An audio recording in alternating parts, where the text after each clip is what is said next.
There we go. We're unmuted. Yeah, it's time for some Falcon and the Winter Soldier. Otherwise Bring on the fat wuss. Fat wuss on this channel. What's going on, guys? We're the Cinefanatics. My name is Chris Adams. And I'm tired. I mean, Robert Adams. Yes, that's right. We're doing shows in the evening / nighttime, depending on what time zone you're in, which means that we're either tired or really tired, depending on what time zone you're in. But the show must go on, and so does Falcon and the Winter Soldier. Yeah, and it's a good show, too. Man, this episode... First of all, yeah, we're just going to jump into it. This is a spoiler review thing that we're doing here. Breakdown, review, all that. We're going to talk about some Easter eggs and some spoilers and stuff. So if you haven't watched the episode number 3 yet of Falcon and Winter Soldier, notice I do the American 3 and not the German 3, or what? That's a different reference. Either way, if you haven't watched the episode yet, you don't want to be watching this right now because we're going to spoil everything that happened in the episode for you. But we are also doing this a day later than we normally do it, so you've probably watched the episode by now. Let's be honest. Welcome, everyone, to Saturday Night Fat Wuss. Oh, yeah. Guess who forgot to turn on their fan before starting? It is really hot in here, y'all. It's already toasty. What's funny is it's hot. We just got a cold front today. I got it to turn on my fan and my AirPods disengaged. Mm-hmm. That happens. All right. We're just firing on all cylinders right now. Here we go. Yep. Okay. Anyway, so we're talking a little episode 3 of Falcon and Winter Soldier tonight. Starting off right off the top, before we hit up some of these things, we do want to make sure that you guys know that you can already, at the start of this video, like it. You can talk in the chat. You can do all sorts of fun stuff that helps engagement on this channel. If you're not subscribed, maybe subscribe before you even watch us, before you even watch this video. So on top of that, we got Streamlabs where you can send in any donations with comments that you want us to read aloud while we're doing the live stream. We can kind of pause what we're talking about, talk about what you want to talk about, and then get back to what we want to talk about. That's kind of how Streamlabs works if you want to do that. And then also hop on that Patreon. We got a bunch of tiers and stuff happening, doing all kinds of crazy stuff on this channel. We'll talk more about that at the end of the stream, though. So, jumping into this right off the bat, what an episode, man! That was a few minutes into this episode. I was like, "Oh yeah, I really love this show." Yeah. This is definitely pretty good. Like, here's the thing. It dawned on me about this, like right off the bat. We finished episode 3. You're gonna have to apologize. I'm going to have to apologize. You're gonna have to forgive me if I stumble over my words. I'm having a hard time with words today. I apologize. I apologize. They apologize. Everyone apologize. We're good. Everyone knows my grammar sucks. Cool. Moving on.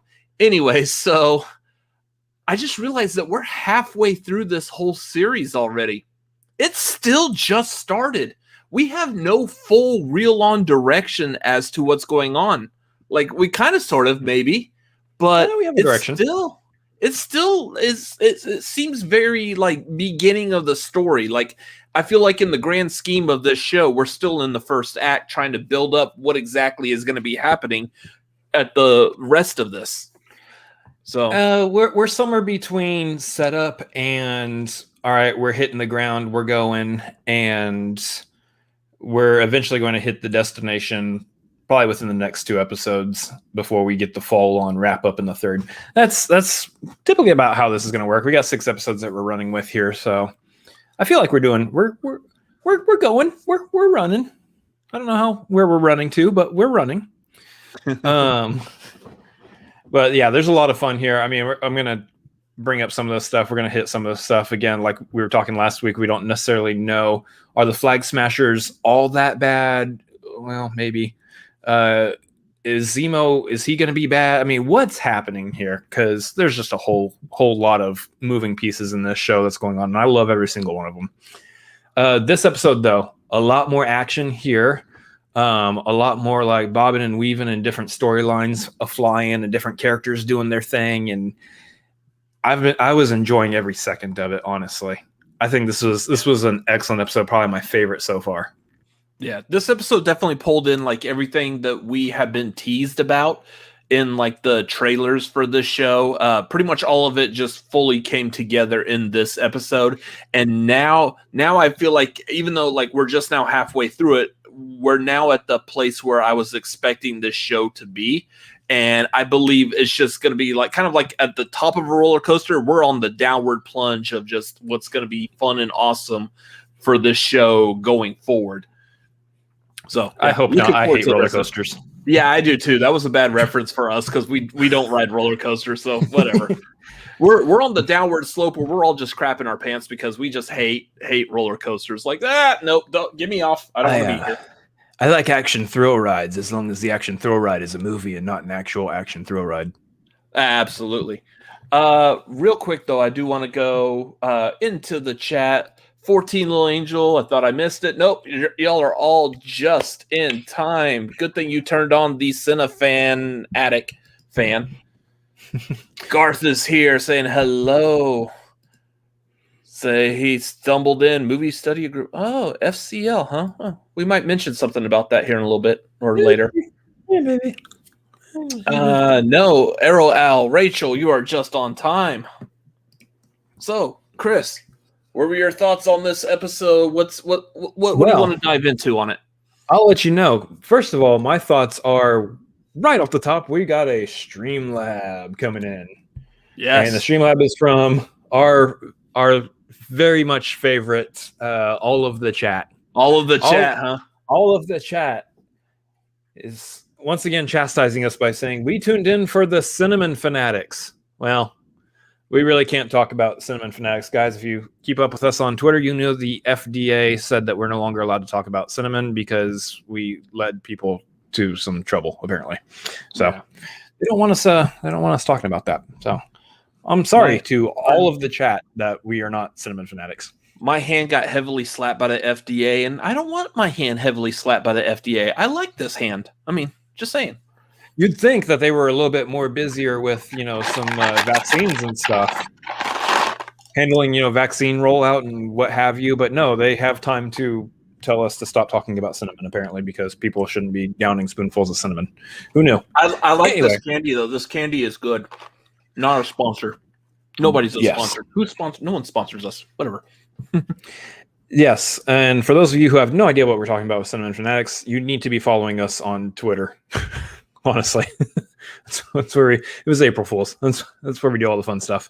Anyway, diving into the episode. Here we go. Right off the top, we open the episode with. Are you good? Had a few too many hot tamales there. You're muted for some reason. Yes, I just ate a spoonful of hot tamales. I'm good. Okay, good. Anyway, right off the top, we had what felt like a WandaVision episode. It felt like an ad for something, but it was what do they call them?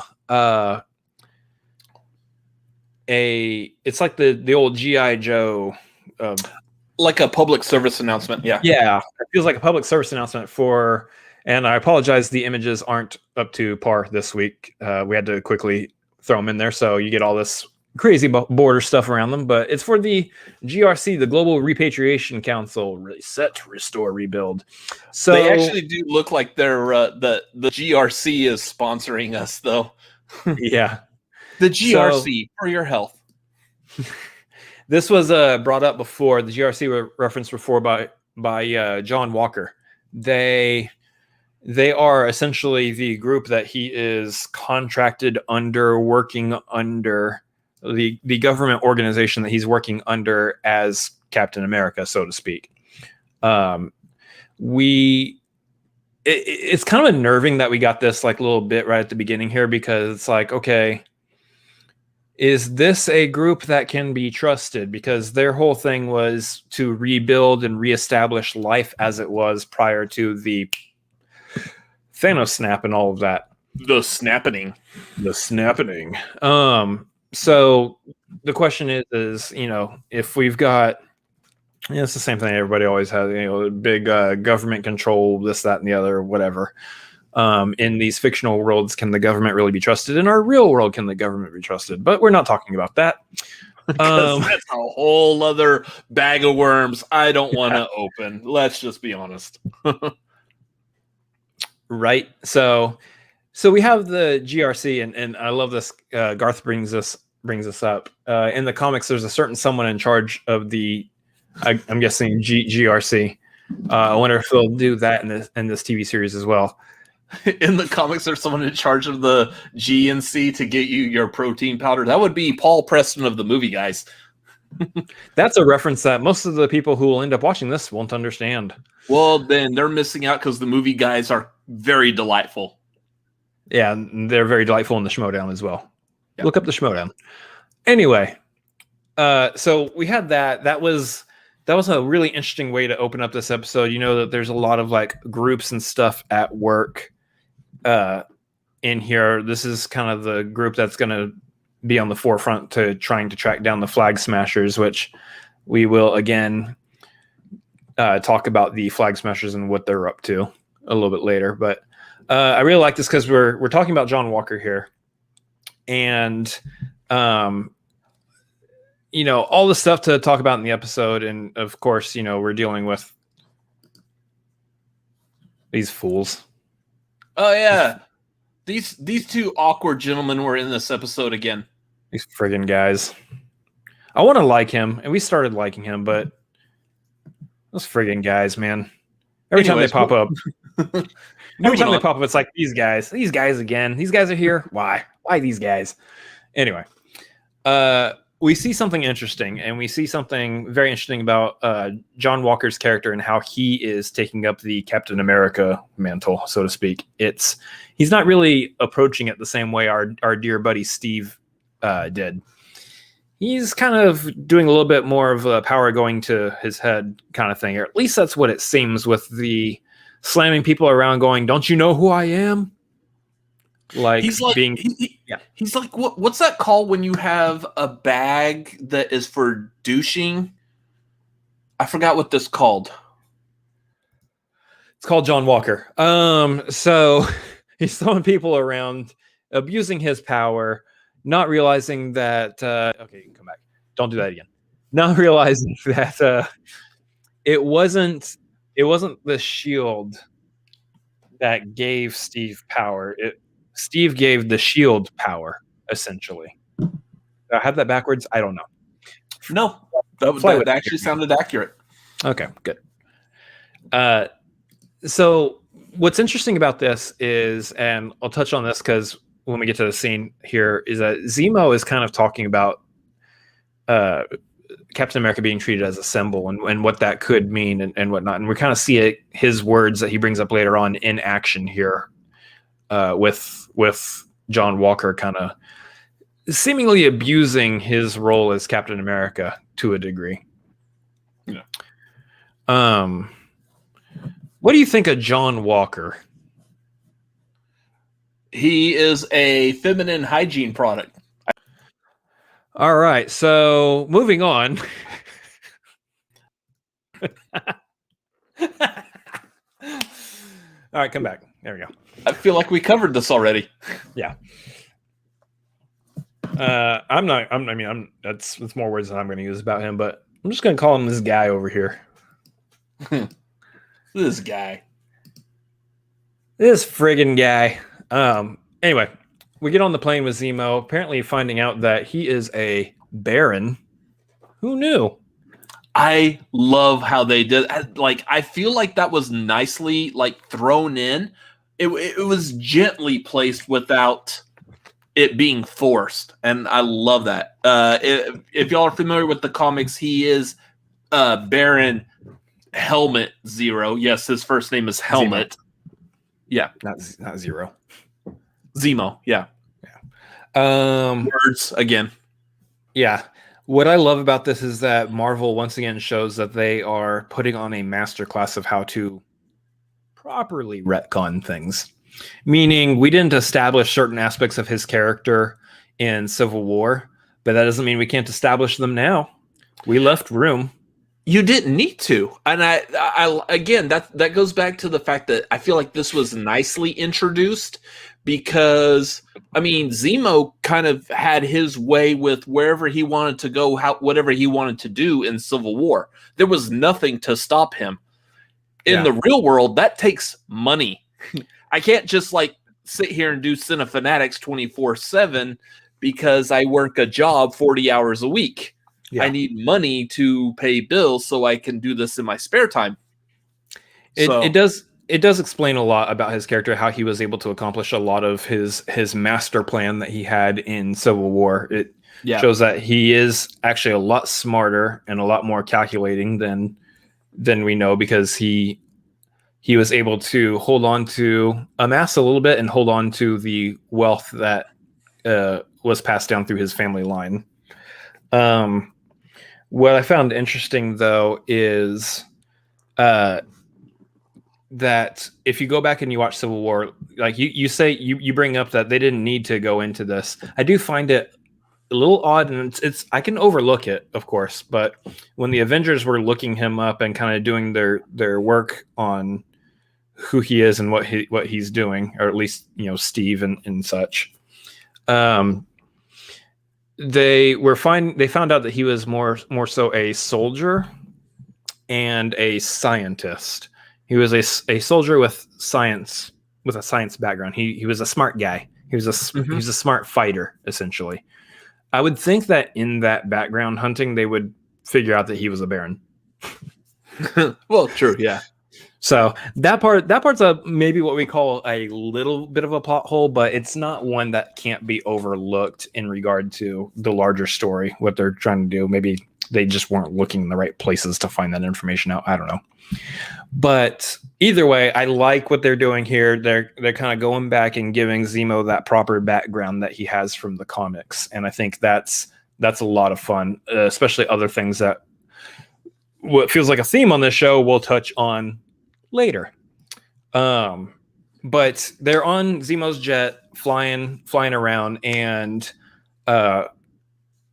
Zemo is talking about the book of names that Bucky has written down, people he's got to repay, you know, that he wronged as the Winter Soldier.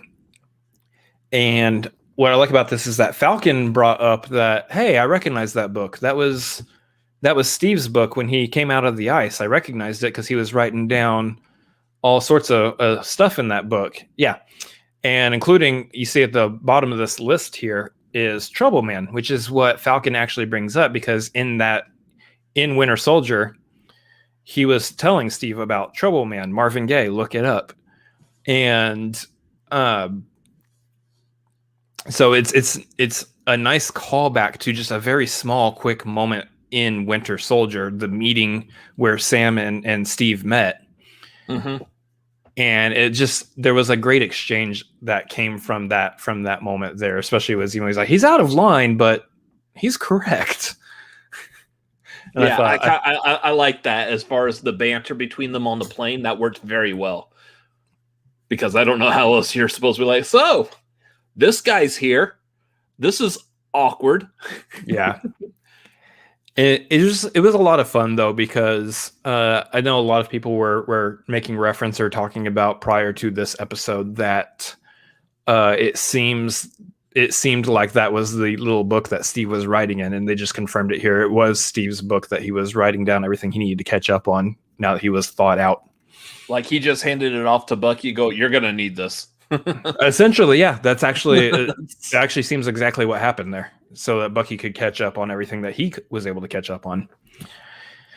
But then in that scene, we have Zemo explaining the flaws of people like Steve and making them a symbol on a pedestal, essentially. And it really, I love it because it dives more into why I love Zemo as a character, as a villain.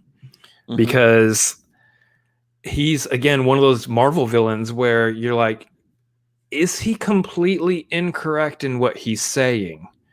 He's kind of right. Maybe his execution is god awful because he literally executes, but what he's saying, maybe not so much, in that he's bringing up aspects of Captain America, like what happens when you put a flawed man, as a symbol.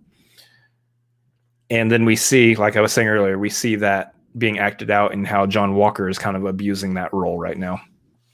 I saw on Twitter earlier, someone was talking about like, hey, so Zemo actually has like some pretty good, like, he's not wrong. He's actually probably a good guy. And then it said like, by the way, Zemo killed King T'Chaka. Oh yeah, you kill that man. You kill him dead. Like, they were going back after Zemo, and they're like, wait, okay. Oh yeah, that's right. That sucks. Did happen. Oh yeah, he's a bad guy. Go figure. But that's what I'm saying. Like, I actually really like him as a villain. He again, like, if you guys haven't seen our ranking of the MCU villains, we had him pretty high up on the list. He's a really good villain. I really like him. Anyway. But so they are up on that plane, and they are heading to Madripoor, which we have the image of right there. Madripoor looks like a little like Singapore. No. That's where they fought in Kong versus Godzilla, or Godzilla versus Kong. That was the big city that they fought in. That's not Madripoor. Yeah, right. It's was that Hong Kong? Yeah, or with all the lights all over the place. Yeah, that's what China. That is. What was China? I don't know. Either way, it's meant to look like that, or like it's supposed to be. Madripoor's supposed to look like a cross between Hong Kong and Bangkok. So, with slight reference to like Singapore or Tokyo, or that whole kind of vibe. Yeah, I love that you brought that up, but at the same time, Falcon was also saying, like, you guys are talking about this like it's Skull Island. Yeah, which is a hilarious thing, especially in the same weekend that we got Godzilla versus Kong. So, just good timing, guys. It's all connected. Anyway, Madripoor. Madripoor is important. You know why Madripoor is important. Give me some background before Garth hits us up in the comments with it. So first of all, right out the gate, this is like subliminally the first real kind of a mention and connection to the X-Men in the MCU. And I absolutely, the second they said Madripoor, I was like, oh, ears perked up, eyes are wide. I'm like, all right, now you're bringing this in. I love the fact that they brought this up. So Madripoor in the comics was very well known, primarily in the 1980s Wolverine, not the limited series, it was the regular series done by Chris Claremont. Madripoor it's an island nation just south of Singapore that Wolverine tend to frequent a lot. Typically when he was there, he went under the alias of Patch, to the point where he actually at one point was a co-owner of a bar there. That would be the Princess Bar, which we saw in this episode. So again, nice little nod to something that's going to be X-Men related. This is our first X-Men connection in the MCU, and I love it. Of course, outside of Scarlet Witch and Quicksilver, outside of them. The other thing I like about Madripoor, and I don't know if this will become relevant at all, but for a time, most of Madripoor was actually ruled by Viper, or also known as Madam Hydra. If y'all remember is it 2007 Wolverine movie, where he goes to Japan. Viper was that really annoying person that we all hated when watching that movie. Pause real quick. I'm seeing all of these comments, and they're coming in for us right after we mention the thing. So you guys think you are trying to get ahead of us? You are not. We are ahead of all of you. Yeah, keep in mind, there's a delay. So I started talking without seeing what y'all were putting up yet. So I appreciate it. I'm glad that everyone in the chat is on the same level. Thank y'all for being here. You're at the right place. But we did our homework. We didn't do our homework. I just lived. This is a part of my life. Sorry. You lived, you knew it, and I did my homework. So, again, so Viper was that weird woman in the Wolverine that in the comics she's Madam Hydra. They couldn't say that because if y'all remember at that time, X-Men Wolverine owned by Fox, they were owned by Marvel was in charge of Hydra. They couldn't mix them together. So therefore she was never called Madam Hydra in the Wolverine movie. And there was no mention of Viper in anything MCU related. But yeah, in the real world of comic books, that's what happened. Yeah. Anyways, Madripoor is a fictionalized city, much like Wakanda is, and it is Sokovia. Also, yeah, it's an area where there's either like a really, really rich area or a really, really poor area, and it's usually where a lot of either like rich pirates or poor pirates tend to hang out. A lot of criminals are in Madripoor, so that's the bare bones basics of it. There's a lot more to it, but we need to talk about this episode some more. Yeah. It's nice to get that background on Madripoor, though, because it's very important as, like we said, there's a lot of nonsense that's probably kind of come to the MCU later on that is connected to Madripoor. By nonsense again. Madripoor was the X-Men. I keep forgetting whenever I go on those nerdy tangents, I need to remember to put these on. Yeah. So there's that. There's also we talked about the Princess Bar. There's also the one that they end up visiting, which I'll get more into that. But the brass monkey, that funky monkey. It's also like been known as like the bronze monkey. So it's been various metallic forms of a monkey apparently. But yeah, either way. We also got a little bit more of Carly's plight before we dive too far into what they're doing in Madripoor. We got a little bit more of what Carly is up to. And we see her sitting with a dying woman, which we later on find out is named Danya Madani. And we find out that a lot of what she is doing is to find a way to help her as well as the other children in the refugee camps. I believe that they are in Latvia. Is where a lot of this takes place at. So not Latveria. That's a completely different fictional country. And there might be a reference to that coming soon. Stay tuned.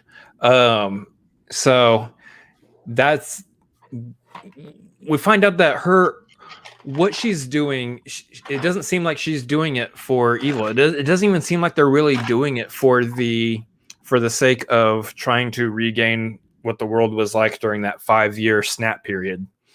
It really feels like they're trying to just survive and help their people and help other people who are in need survive. That's just what it seems like. It might be a different way, but it almost feels like they are trying to help like in almost the same way, but a different way than the GRC is trying to help. So it feels like two like competing things, which I think we'll see butt heads in this show for sure.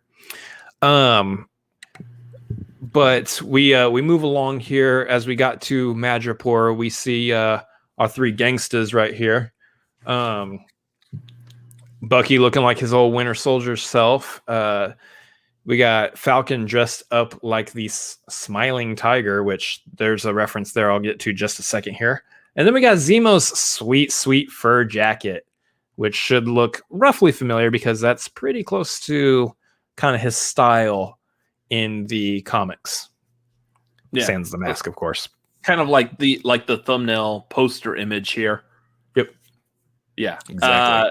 It looks fantastic. That's another one of those, like when you saw the comic book and you're like, that's how the character is going to look in the movies or TV show. That looks terrible. And then, of course, they didn't do it in Civil War. And we're all like, okay, of course, because a purple sock head would look ridiculous.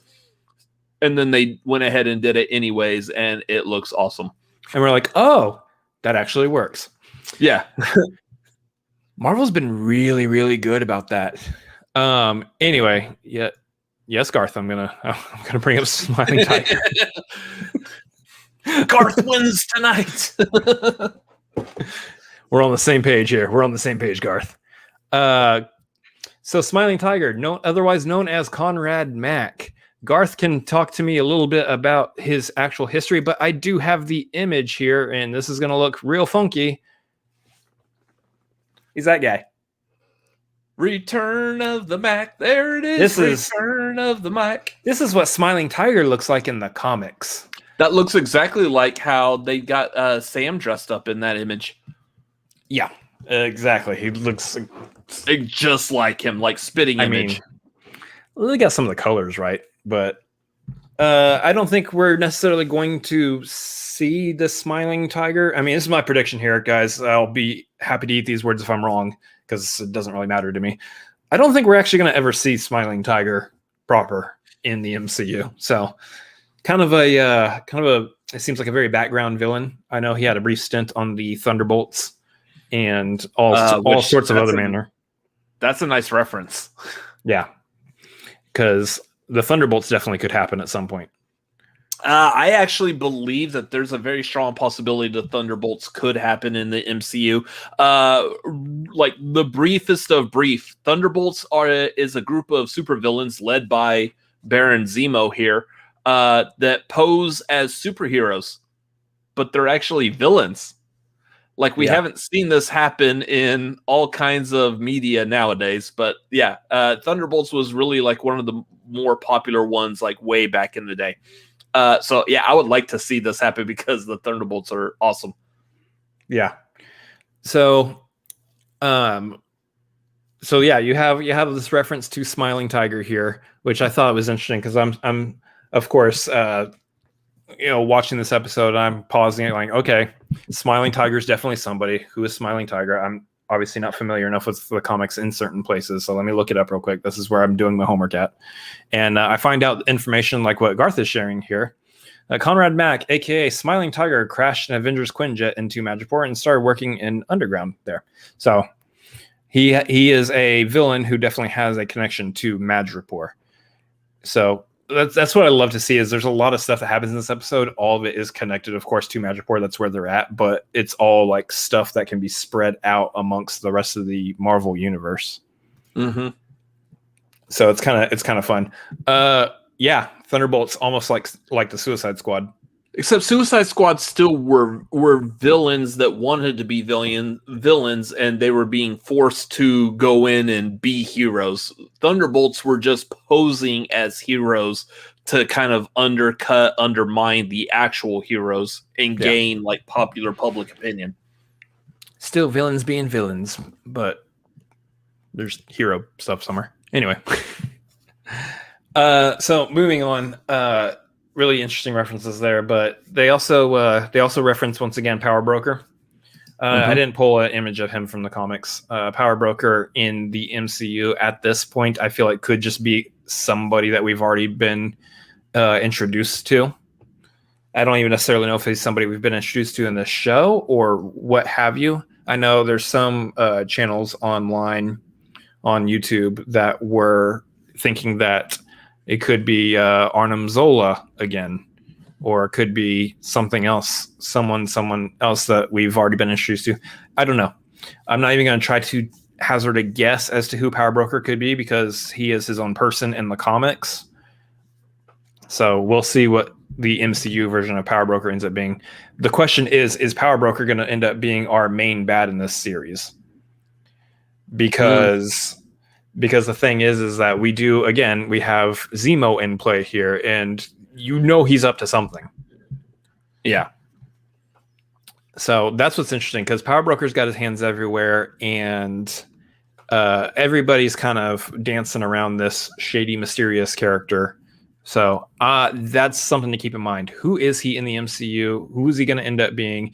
Is it a him in the MCU? We don't even know that. We know nothing about this person other than they've got money and they're controlling stuff. I like Rachel. My money is on Sharon Heroes or Joe Carter as the big bad. That's exactly. Awesome. I do want to make a quick note. I love that how quickly Bucky is able to just fall back into Winter Soldier mode. Not in terms of like I'm actually being Winter Soldier controlled, but that he can just snap into the brutality of Winter Soldier. That's willingly. both cool and super scary. Yeah. That's a very terrifying thing. But it goes back to, like, I love when they brought Zemo in at the beginning of this episode, when he's first thing out of the gate, he's trying to use those words against Bucky, and Bucky's like, dude, just stop. Yeah. Just I don't think so, Tim. Anyway. Wow, home improvement reference in this? Okay. That's the way we roll here. You got some home improvement in my fat wuss. Okay. Yeah. So they went to Madripoor specifically to go see this woman named Selby. Now, in the comics, and again, I know that Garth in the chat there is going to jump in and good, share all sorts I of stuff. I don't know who Selby is. Well, I do have something written down here which could be the loose connection to who Selby might be. Real quick, I do want to actually bring up what Garth said here, is that the Power Broker did give powers to John Walker and Lamar Hoskins, so maybe we'll do that in the show. I do think that's a possibility. I think that we will see the two of them get the Super Soldier Serum at some point within this show, and it could be by Power Broker. So we see this woman Selby. Now, what a possibility could be is that she is a loose reference to a Suzanne Selby from the comics, who is otherwise known as Starbrand. She briefly worked for Roxxon before moving her operations to Madripoor. So because there's a Madripoor connection there with that character, very likely that's who it is. We're likely thinking that's who that character is supposed to be. Now, we saw her shot straight through the back, so is she alive? Will we see her come back? I don't know. I'm going to go ahead and assume probably not. But wait, Suzanne Selby? I'm going to miss her Thigh Master commercials. Is that a Suzanne Summers reference? Yes, it was. Good job, sir. That you're getting on to me with a home improvement reference, and you're over here talking about someone who is in Step by Step. Get out of here. You never know where these are going to come from. We're all TGIF, old ABC TGIF up in here. Yeah. Anyway, so once again, we have a character who possibly from the comics. Just in case you guys, for some reason, have no clue as to who I'm talking about, it's this woman right here. I remembered that I had a picture of her. So anyway, moving on. She gets shot. She gets shot by our old friend Sharon Carter, who has been on the lam. She's been on the run since essentially Civil War. Yeah. So she's been on the run for quite some time now, especially because we're still talking about there being a 5-year time period here where people were dusted and blipped. I can't remember. Did she say if she was blipped or not? I don't remember if she did. I think since she didn't talk about it, I would assume that she wasn't. And that she was just had to be on the run that entire time, which I don't know. That's it's interesting. Garth says there is another Selby that it could have been a reference to. In comics, Selby was a black guy who was in Madripoor and had mutant abilities, understanding binary computer languages. See, there's multiple Selbys here who have connections to Madripoor. Why would you want that to be your mutant abilities so you can talk to a computer? I talk to a computer with keyboard.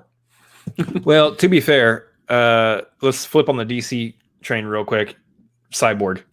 I would be okay with that. Maybe not looking like Cyborg, but anyway, beside the point. So, Sharon Carter comes back in, kills Selby, and now there's like a John Wick style bounty put on the three of them, which is hilarious. There was actually something. Keep talking, but I'll come back to this here in a second. Yeah, there was something I learned today that I wanted to point out.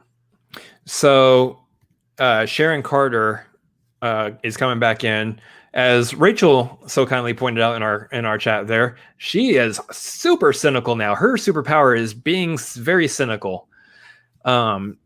So being on the run has not helped her out. I don't think she believes any longer in the planting yourself like a tree and telling other people to move, or maybe she does in a different way. But it's good to have our friend Sharon Carter back, because she is actually like super BA in this. Like, she is kicking all sorts of booty. So the reason why this feels very John Wick-esque is this particular episode was written by Derek Kolstad. Oh, geez. Who was the one who created the John Wick franchise. So that would be why this feels like a John Wick movie. Sir, you got your John Wick in my MCU. And I'm okay with that. And we're fine. Yeah. We're just bring Keanu in with you. I mean, ooh. Adam Warlock. Anyway. So let's see. There's Garth got it too. So nice. Anyway. So all sorts of fun stuff happening here. We see them drive off, and they drive off in this car, which has this license plate, which has the Madripoor flag on it, by the way, and has the numbers 9762. Now, if you go into comic books and you search, Marvel Comics 9762, what you find is let me see where I had it. Oh yeah. You see a reference to the all new Wolverine, which is a story that takes place with Logan, with Wolverine in Madripoor. So good connection there. Nice little connection there. And then, yeah. Yes. What? Yes. If they had filmed this right, if they had been filming this during the discourse of WandaVision, that would be awesome. It would be absolutely amazing for them to be like, hey, it'd be funny. It'd be funny. This is gonna upset all the nerds online. This is gonna be hilarious. Power Broker is Mephisto. Yeah. That would be great. Now, what would be funny is if they actually predicted all of that and just did it anyway. That'd be insane. But no, he's going to be Mark Hamill, and he's going to be Reed Richards. Anyway. So now we're hanging out with Sharon. She's bringing them all to a party afterwards, and we're introduced to what essentially feels like all of us coming out of the pandemic. I know we've heard this joke before. We're going to make it here too. All of us coming out of the pandemic, out of quarantine, and trying to reintegrate socially in society.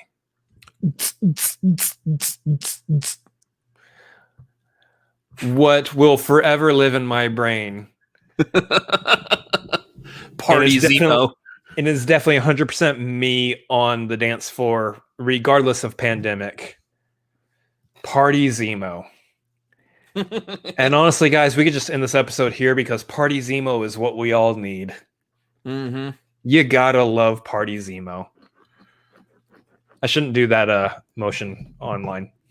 I know, I kind of just did it too. I don't know why that motion means a party, but as Vernon had pointed out earlier, and that it is. We try to. We try. Sometimes we don't do so good, but you don't do so well. Whatever. Oh yeah, Garth says join the Cinefanatics Discord to see his Mephisto theories in this show. All it takes is $1 on the Patreon, and you get into the Discord. And there's good stuff coming up that you'll probably want to be a part of the Discord. Patreon members get in on certain secrets and inside information, as they could attest to. Ooh. So, yeah, $1 gets you into the Discord. It's worth it, y'all. Hop on that Patreon. Anyways, midstream plug there. Exactly. Thank you, Garth. Now back from our commercial break. Mm-hmm. So we see Zemo dancing, and again, I feel like I could honestly just stop the whole show right there. I'm good with Zemo dancing, but no, we got to move on, because we move on to, again, who Garth is going to try to beat me in the chat. This is a race between us and Garth all night, and I love it. Garth showing off his immense knowledge as well. It's Wilfred Nagel, And if you don't know that name, it's because you're like me and did not previously read a whole lot of these comics before watching the show. But he is the scientist and no, man, you can keep going. You can keep going. Garth, I love it. keep doing it, Garth. I love that you come in here with that information. That's awesome. Do your thing. Anyway, Wilfred Nagel in the comics, he's a scientist, I believe, honestly, and again, I'm sure I'll be corrected if I'm wrong in any of this. He's a scientist, I believe, that came shortly after Erskine, sometime after Erskine, and started doing the experimentation on African-American soldiers. Experimented on over about 300 plus African-American soldiers, and one of which was Isaiah Bradley, who we met last episode as a secret super soldier, essentially, that was being worked on. And once again, we see that being brought up here because in this show, Wilfred Nagel was talking about the fact that he was working on somebody. He was working on a super soldier and like that. And I know later on in the episode, Falcon goes, "How can he talk like that? Isaiah Bradley is a person. He's got a name. Like, how can you just throw him away like that?" Essentially. So we see a lot of like really like deep cut kind of comic book stuff really being integrated into the story here very well. Exactly. So anybody who wants to know more about Isaiah Bradley and his story, this is a good one to check out for sure. So we get a little bit of that, and then we see that Nagel is also talking about, his work on the super soldiers, his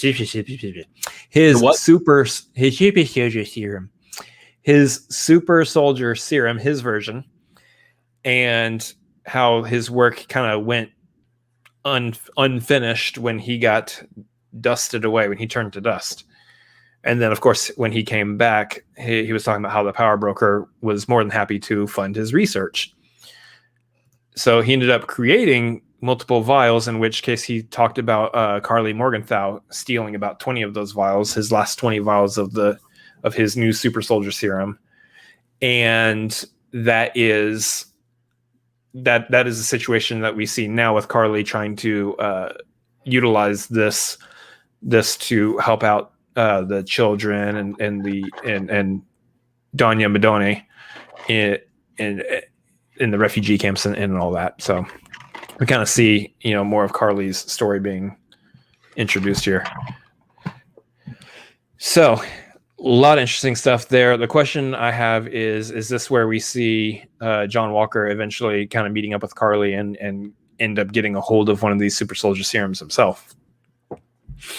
Because we talked about him potentially getting it from the power broker, but they mentioned that the power broker is going to be after Carly because Zemo has now killed Nagel. Yeah. So Carly's the only one that has super soldier serums now.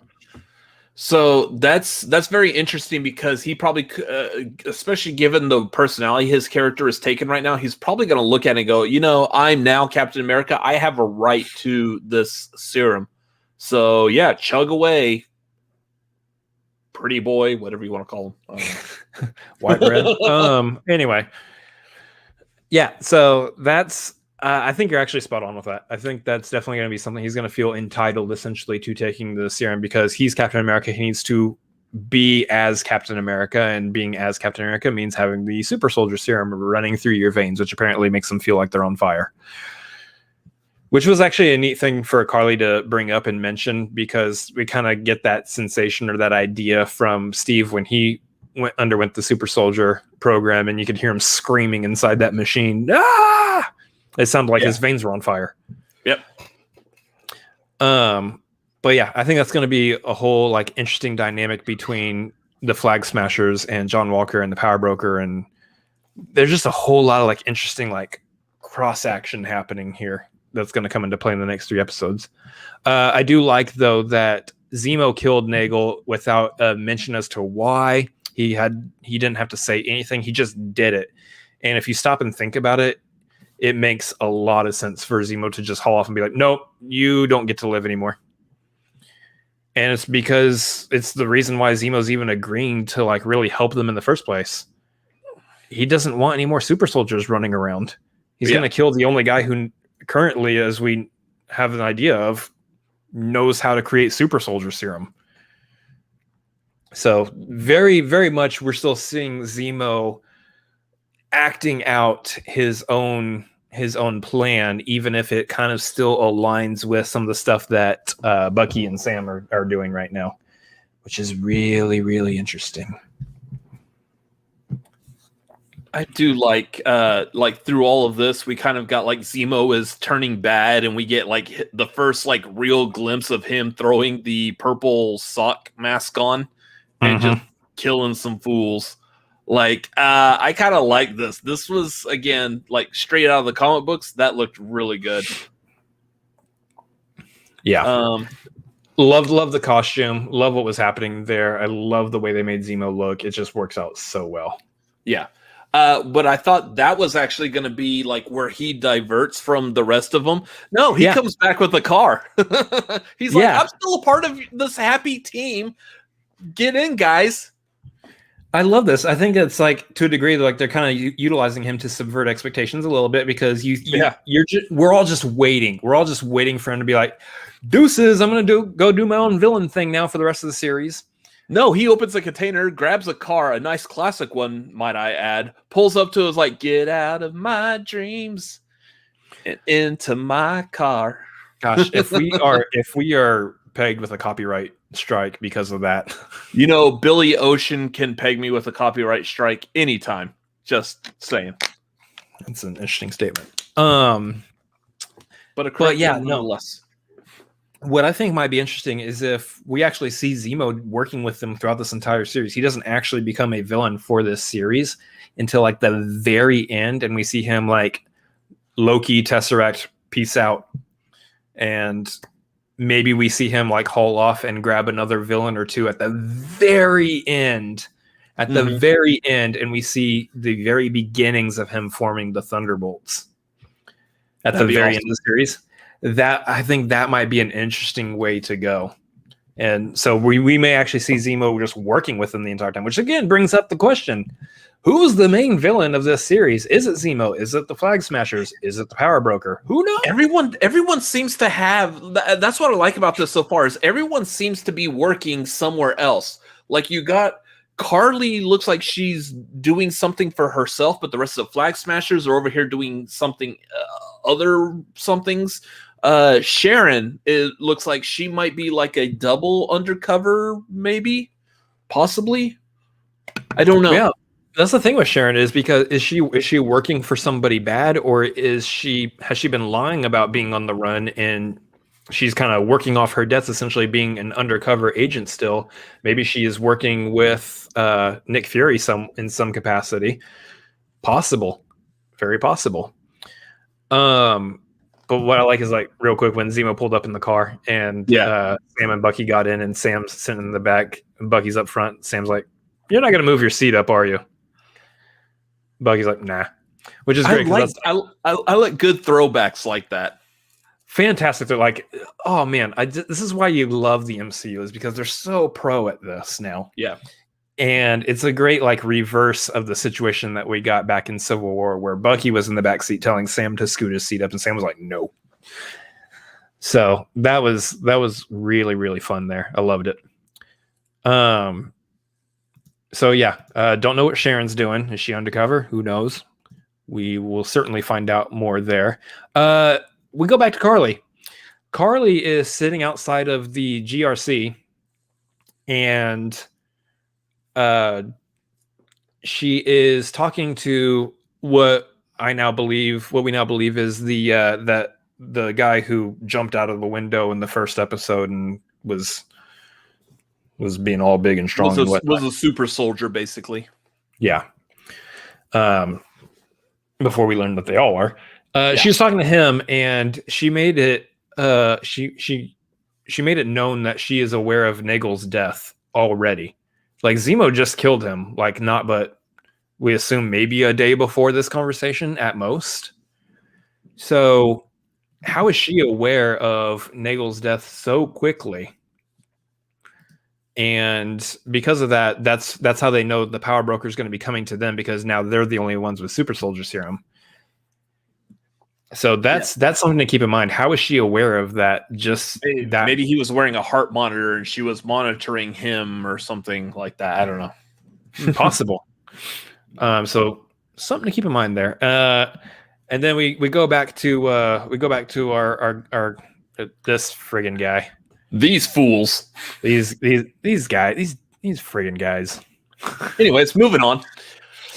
No, we see them. We see them in the line that Walker brings up here. If we get the job done, do you think they're really going to sweat us on the how? The answer to that question is yes, they are. Which is another way of that, like, it's better to ask for forgiveness than permission. Yeah. Except the problem is that there's a thing called the Sokovia Accords. Yeah, they're going to sweat you on the how.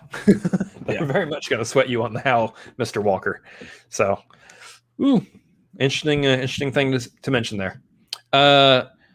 I like this. So let's talk about this real quick. The conversation between Sam and Bucky on that plane, because we continue to get really good conversations between the two of them, kind of talking over the whole shield fiasco. But Sam talking about that saying that he should have destroyed the shield, and then Bucky saying, "Hey, we're gonna get that shield back, but before you destroy it, I'm gonna take it."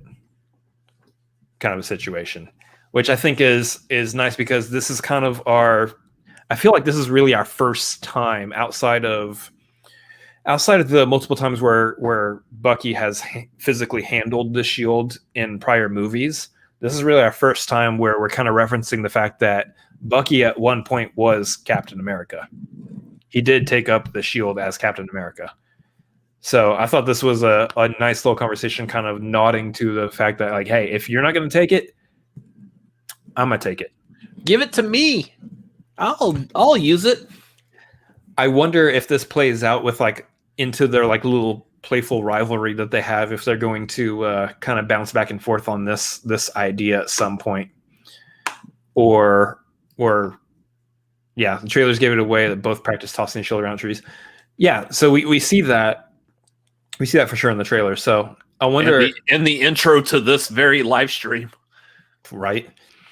I wonder if we're going to see them sharing the shield, or if Sam's really going to just take it up himself, which I think at this point you have to let Sam fully take it up himself. I think it seems only right that Sam be the only holder of the shield at this point, but I do like that we're referencing essentially Bucky handling it in the comic books too. Yeah. Yep, and then we talk about, again, Carly is trying to help out the poor refugee children. She does so by essentially blowing up the GRC, killing some fools with her car, which is a very dark version of what I would say is a Robin Hood act, where you're taking from the haves and trying to give to some have-nots. You're taking from the haves by killing them, but, hey, do you, fam? You do you. That's a weird statement to make. Yeah, it really is. But it shows that, where we're questioning what are her motives here, she is not fully and completely on the up and up, because she is still willing to take lives in order to accomplish her mission. Yep. But as we start wrapping up kind of the episode where we're at and everything, we get to some of that final conversation here. I like this because this is a really good character moment actually for Zemo, because Zemo is talking to Sam and Bucky saying, "Did you guys even bother, going to the memorial for Sokovia? Did you even bother checking up and seeing what happened to Sokovia or anything?" No, they didn't. Oh, cool, great, sweet guys, awesome. Let me tell you what happened. And he's saying that Sokovia was essentially cannibalized by its neighboring countries. And we're saying that Sokovia is kind of located over in that Eastern Europe area. Mm-hmm. We know what other countries over. Yeah, so what other country might be over in Eastern Europe that we now have access to legally within the MCU. This might be our first reference to Latveria being a country that might have cannibalized the resources of a fallen Sokovia. which definitely sounds like something that would be up the alley of one Victor Von Doom to do. And more than likely at this stage in the MCU, Doom is probably the ruler of Latveria at this point. So yeah, for sure. So he could definitely be a looming threat that we might get more and more nods into as we get closer to the MCU's Fantastic Four movie that is coming out probably in a couple of years or so. Yeah, give or take. I like this though, because I think what this is actually setting up the proper Doctor Doom. Yep. We talk about the Doom from those first Fantastic Four movies where he was from Latveria, but it was a throwaway line. Like the 2005 Fantastic Four. Doom was a billionaire owner of his company, and at one point they're like, why don't you go back to the home country? Go back to your Latveria. Like, it was a throwaway trash line, and I was like, ugh, no. Like, give him the respect that his character deserves. It feels like in the movies they've not been able to handle Doctor Doom properly because they make him feel.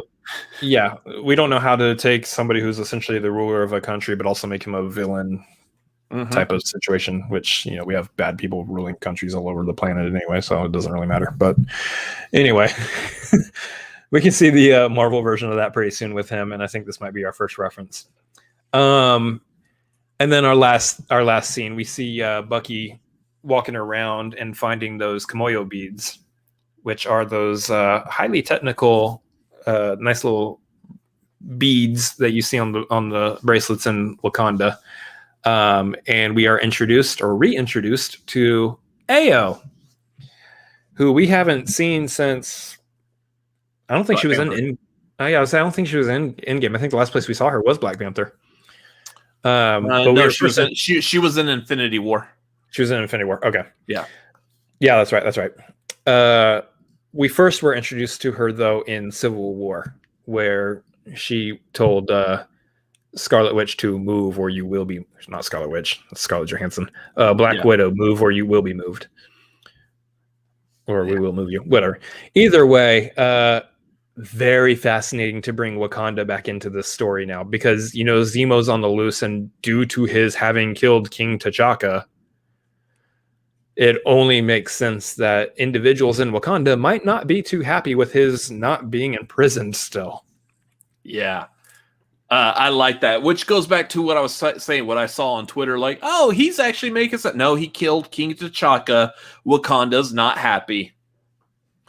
What I like is what I saw today was people talking about, yesterday, people were like, oh, look, Okoye is at the end of this. Like, oh, God. It's not Okoye. Really, guys?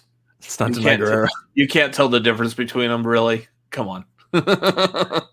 I love seeing her in this. Was it Florence Kasumba? She hasn't had much to do, which is why I like seeing her in this. And I'm really kind of hoping that they actually do flesh out more of her character, because really the only personality trait out of her that we got was what you were saying in Civil War, the move or you will be moved, followed by the perfect line from Chadwick Boseman going, as much as I would like to see that. Yeah. As interesting as that would be, or as entertaining as that would be. Yeah. That's basically what he meant. I want to watch that, but we're a little busy right now. Yeah. Let's put this on hold. Yeah. I want to see more of her in this show. Now that they've teased us with the fact that she's in this show, I want to see her more, because this looks like a really good character that she is going to have a fun time really fleshing out. So yeah, excited. So I'm really interested to see, going into next episode, is she joining the crew, so to speak, or is she joining the crew to keep an eye on Zemo this entire time? Or, I mean, what role is she going to play throughout the rest of the series? Because you don't just introduce a Wakandan character here in the middle of this and go, all right, you came to say 2 lines in the next episode and then you're out. Yeah. No, she's going to have a role in the rest of the series, at least for the next episode or 2. So, yeah. Really, really interested to see the direction they go with all this. But man, what an episode. So much packed in that episode. I tried to get this under an hour, but whew, there was so much packed in that episode that we had to cover and talk about. Yeah. So basically, anyone else have any questions or comments? Let's wrap this episode of us covering Fat Wuss up so we can move on, because we got a lot to get to tonight. As you'll see, if you are liking and subscribing to our channel, you will see what else we've got coming up pretty soon. So again, get those questions, comments. Let's get those in, and let's start with like some plugs real quick. Plug it in, plug it in. Yes, that's right. We are. Yeah, if we get the copyright strike on that, I'll take full ownership of that. That'll be really weird. That would be hilarious. I could sing Billy Ocean, but we can't sing the Glade plugins theme song from the commercial. I would be glad to take a copyright strike on that, because it would be actually, yeah. Well, y'all could have it. That's good. So funny. Anyway. Yeah, that's right, guys. We got a bunch of stuff to plug, including our Patreon. We are doing all sorts of stuff there. As we mentioned earlier, you want to jump on that Discord and you only want to do the Discord, that's fine. You can do that at the $1 tier, that Neo tier. That's where you are able to jump into our Discord and hang out with us and stuff. It's only $1 a month, so it's a pretty dang good deal to connect with us and hang out in the Discord there, and kind of have some say over a lot of stuff that we do on this channel too, in a way. But more of that's later on. We do other stuff on this channel, though. At the $5 tier, at the Dude tier, we do movie watch-alongs. We just did one for Kong Skull Island this last month, so you can go in there and watch that, as well as our previous watch-alongs that we've done in the Patreon.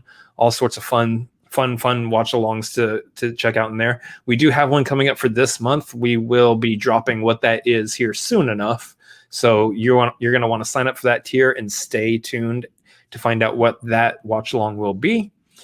At the Maverick tier, we are doing movie trivia nights. That's a big deal, because that is at least one night a month dedicated Patreon movie trivia night, where you come hang out with us and we do some fun little trivia quizzes produced by our dear mod Vernon. He is doing a lot of work setting those up for us and quizzing us, and we are specifically getting quizzed during that because we are a part of the Movie Trivia Schmodown's First Class League, which you can watch. Would you like me to take over on this? Go for it. You got some stuff that you want to talk about on that. I could talk about this just a little. The other thing I want to add to it real quick before I dive into what I'm going to talk about is we're going to add another little benefit to that Maverick tier. And I don't know scheduling yet. We'll get it figured out for this next coming week. But the other thing we want to do is you can participate in the movie trivia nights, join us for movie trivia, help us study and everything. But I also want to reward you for helping us study. We will also go back and do, after our matches in the First Class League, we'll do a watch through type of thing where I could, I have a match coming up this coming Tuesday. We'll break down exactly how I was feeling in those matches, at what I was thinking, where my head was at. If you join the Maverick tier, you will get the movie trivia nights, and you can hang out for that, because that is going to be a lot of fun. That being said, we'll be doing the same when I have matches too. It's not just him. Yeah. That being said, this coming Tuesday in the Movie Trivia Schmodown First Class League over on twitch.tv/the Schmodown, you will see me, the Revenant, competing against Andrew Furtado in the undercard. That's a weird undercard. Why is that the undercard? I don't know. And then, of course, you see the main event there, Imam Frost versus that guy. Gerald Battaglia. We'll all learn how to pronounce his name on twitch.tv/the Schmodown. So come quick. back for that. Real quick, you want to talk about people coming in with chips on their shoulders? He's going to come in and be like, why can none of you fools pronounce my name? This is the biggest chip on anyone's shoulder. Yeah. I mean, I'm down for that. So, yeah, it's going to be a lot of fun. That's coming up this Tuesday, so make sure y'all hop over to the Twitch channel for that. Come cheer me on in the chat. It's going to be a lot of fun. I'm so looking forward to it. Not nervous at all. Seriously, I'm not nervous at all. Anyways, a lot of fun. So that's coming up. Anyways, all sorts of fun stuff there. We got other live streams and stuff and other good stuff going on this channel. You know, we got trailer reactions, especially probably one or two coming up here pretty soon. Here in a few minutes. That we're gonna have to get on to. Rankings happening on this channel sometime, and then of course we got the tagline on Tuesday nights at 9:30. That's our main show with like movie news and stuff. Yeah. Anyway, I also want to plug real quick. Our moderator, Mr. Vernon Greene here, also runs an after show for the FCL. It's a fan's view of the FCL. So make sure y'all go check out his YouTube channel for that, because he's doing some really good stuff on there. 2 episodes in, and it's jam-packed full of good information, good knowledge, good personalities. I'm enjoying it. Hey Vernon, when we talk about it, you can put that link. You put the link in the chat. It's fine. You can do that. Anyway. So that's all fun stuff. YouTube stuff. We're wrapping up here, so let them know what they can do on the YouTube stuff. You can do like all the other people who visit YouTube and like and comment. If you're catching this on a replay later, comment down below. What did you think of this? What do you think of us? That would be cool. There is the YouTube channel, youtube.com/fansviewfcl. Thank you, Vernon. Go check that out over there. Make sure while you're over there that you like and comment YouTube stuff, his channel too. That includes subscribing, which you can do with our channel as well by clicking the subscribe button. And also, probably the most important thing other than subscribing is share. Share this video. Tell your friends, family. If you become a fan of the FCL, if you haven't been familiar with the Schmodown, you come watch me, and then you end up watching Vernon's after show. If you're a fan of that, share that as well. Share everything. Just like they taught us that in kindergarten. Just share. Share and share alike. That's what I have to say. Now, before my rambling gets any more dumb, let's just share. Let's wrap this episode up tonight. Yeah, thank you guys so much for popping in here, for hanging out with us during this recap and breakdown and review and all the fun stuff that we do here with Falcon and the Winter Soldier. Oh, there's a working link. So make sure you guys click on that and do the likes and all that stuff down there. So anyway. Thank you guys so much for hanging out with us tonight. And I'm going to talk like this for the rest of the video because apparently that's what my mouth wants to do. Well, it's a good thing this video is about to end here in like 3 seconds. So thank y'all for watching. Thank y'all for being here. We very much appreciate y'all being here. As for my brother, as for myself.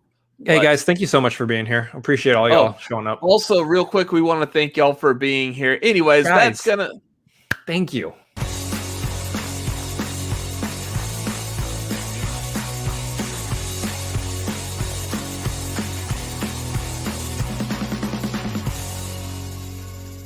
Thanks for being here.